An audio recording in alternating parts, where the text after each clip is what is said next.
Welcome back. Singapore tech firms are getting help to connect with some major industry players from abroad. And this would allow them to find new investors, stay on top of the latest technologies, and even expand overseas. This is through a program launched by the sector's trade association, SGTech.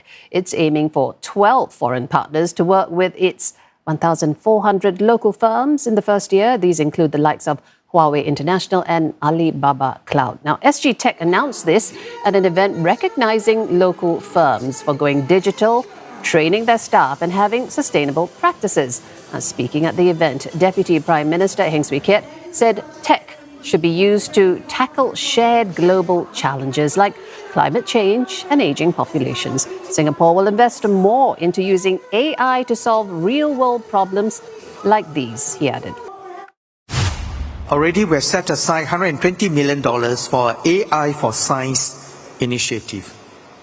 Advanced AI techniques can be used to discover lighter and stronger materials, accelerate the discovery of new medicines, and improve the flow of people and goods through our airports and seaports.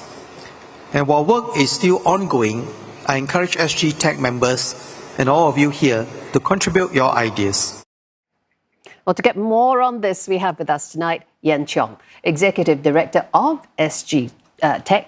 Yean, welcome to the show. Now, you represent, SGTech represents 1,400 tech-related companies. When you thought of this initiative of TechConnect Asia, was it to answer a gap or a feedback that these 1,400 companies told you, and what does it aim to achieve? Well, absolutely, Jill.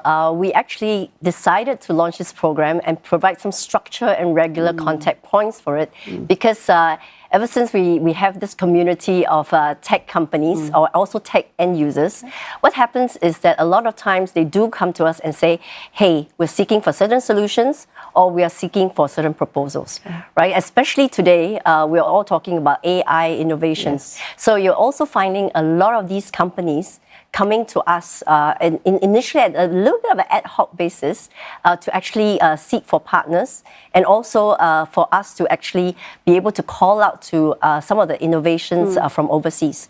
So as we started doing a few of these events, we decided that, you know what, we should actually structure this as a program, provide a regular reason to meet. So as a result, TechConnect Asia is born. In fact, the tagline that we have is to actually meet in SGTech and go global together. Interesting. One of the objectives of TechConnect Asia is to create opportunities for local companies to pitch their solutions and technology to potential partners and investors, right? Yes. That's technically what it is. Yes. So how much opportunity is there out there potentially? And what are some of the solutions and technology that Singapore tech companies are good at that may be attractive? Well, I would say firstly, the opportunities are aplenty today. Yeah. You can talk about anything from healthcare to education to, aging, as what DPM Heng has said tonight.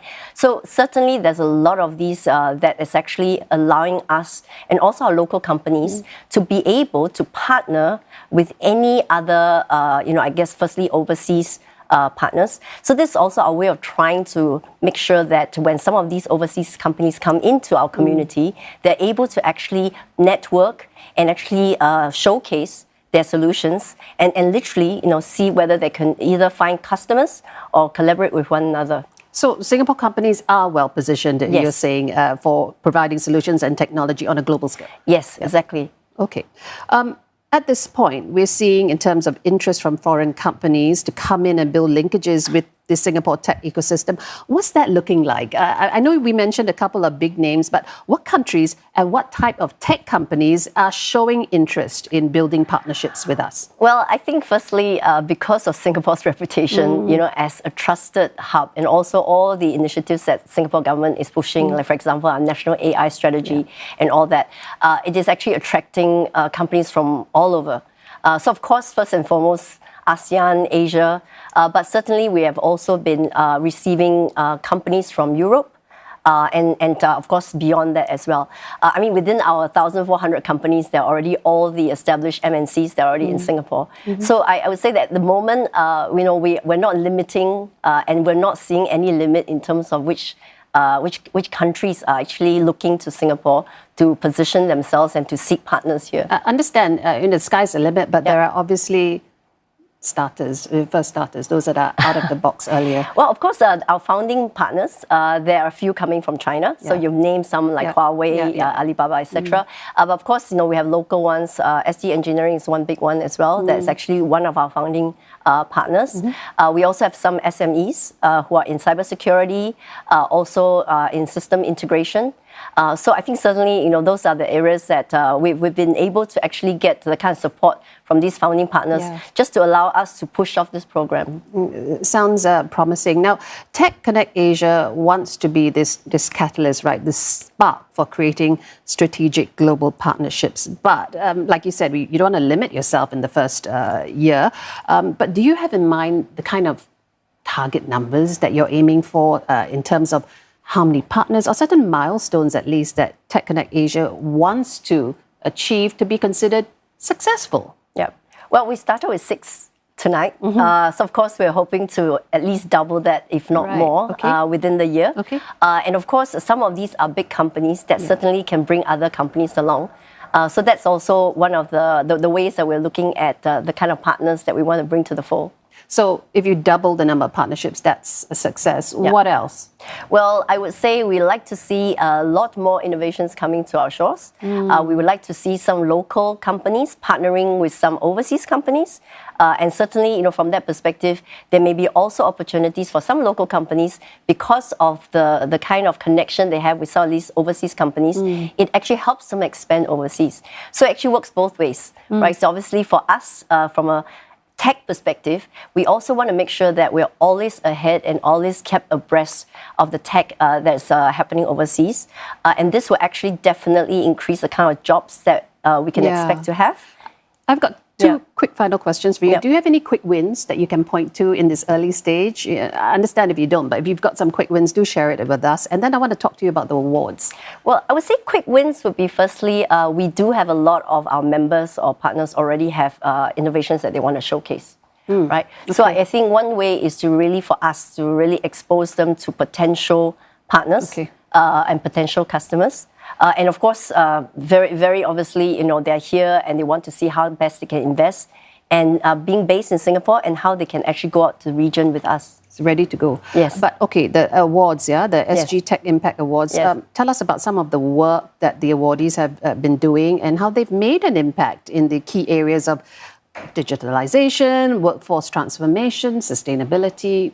Okay, so for digital transformation, tonight we've actually recognized a few companies. One of them is actually one of the is SME, but they have actually been one of our key consultants that has supported other companies to get their very first digital transformation roadmap.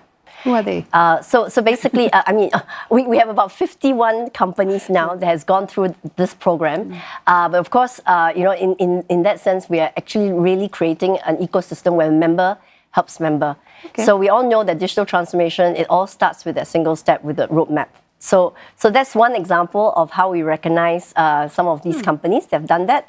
Then, of course, we've also recognized another company who within themselves, they have taken themselves all the way through from roadmap through to solution adoption, and also actually securing some grants to actually train their people. And the grant also allows them to basically provide, some increment to the job because now the job has a higher value. Right? They have actually retrained and upskilled their people. So from a digital transformation perspective, that's how we recognize some of these companies. Sustainability, we have actually wanted to recognize and showcase the companies that have also taken on themselves to really start on their sustainability report. Right? And this is something that we want to encourage across all SMEs. We all know that, of course, sometimes SMEs might go like, well, it's not the regulation yet. But what we are actually saying to them, and we are encouraging them that to stay ahead, you should really start doing your report. So we've also have about, I guess, again, the companies that help them and also the companies that help themselves. Well, I really wish you all the best, that you double the number of partnerships that you've, from 6 to 12, I believe, and even more. Yes. Thank you so much Thank for you. joining us. I've been speaking there with Yean Cheong, Executive Director of SGTech.